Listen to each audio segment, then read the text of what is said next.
কেমন আছেন সবাই? আশা করি আপনারা সকলেই ভালো আছেন। সলভ লাইফস্টাইল ব্লগে সবাইকে স্বাগত জানাই। আজ বৃহস্পতিবার, বিকাল এখন 5টা। সবাইকে জানাই শুভ বিকাল। বেশ সুন্দর রোদ উঠেছিল, ঝলমল করছিল চারিদিক। আস্তে আস্তে অন্ধকার নেমে আসছে।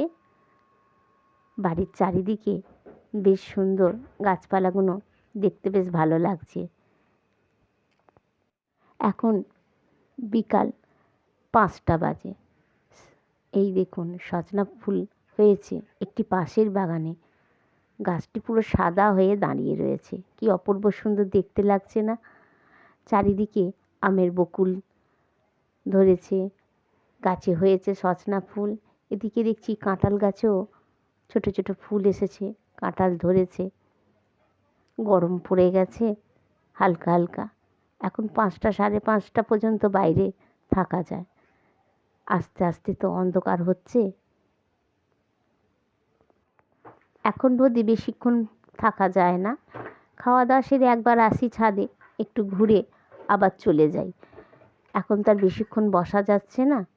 চলুন আস্তে আস্তে নিচে যাই। সন্ধে হয়ে আসছে, একটু গরম গরম চা বসিয়েছি।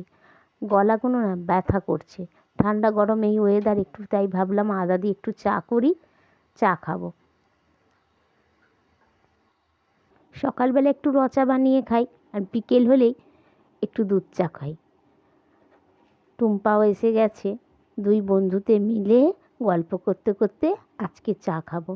অনেক দিন ও আসেনি, ওরও কাজ ছিল, আমারও টুকটাক কাজ থাকে, বাইরে যেতে হয়। চা চিনি সবটাই দিয়ে দিয়েছি। ভালোভাবে চা ফুটে গেছে। চলুন দুধ দিয়ে দিই, দিয়ে আর একটু ফুটতে দেবো, তারপরে নামিয়ে নেবো। চা রেডি হয়ে গেছে। টুম্পাও বসে আছে ঘরে। চলুন চাটা ছেঁকে নিয়েছি। চলুন ঘরে বসে টোস্ট ভিজিয়ে আজকে চাটা খাই। রাত এখন 8টা বাজে। আজকে একটু পনির করব, সাথে থাকবে গরম গরম রুটি। আজ বৃহস্পতিবার, সবই তো নিরামিষ রান্না। সকালে ডাল পোস্ত করেছিলাম, সেটা খাওয়া হয়ে গেছে। আজকে একটু রেড কালারের পনির নেওয়া হয়েছে। সিনচান পনির খেতে খুব ভালোবাসে। একটু কড়াইশুঁটি আর ফুলকপি কেটে নিয়েছি, সেটা দিয়েই করছি আজকে একটু পনিরের তরকারি। প্রতিদিন তো ইচ্ছা হয় এটা খাই ওটা খাই, তবে নিরামিষের দিনেই পনিরটাই বেশি ভালো লাগে। পনিরের তরকারির সাথে করব গরম গরম রুটি। তবে একে তরকারিটা করে নিচ্ছি, তারপরেই রুটিটা করব। এই যে পনিরের তরকারি রেডি হয়ে গেছে।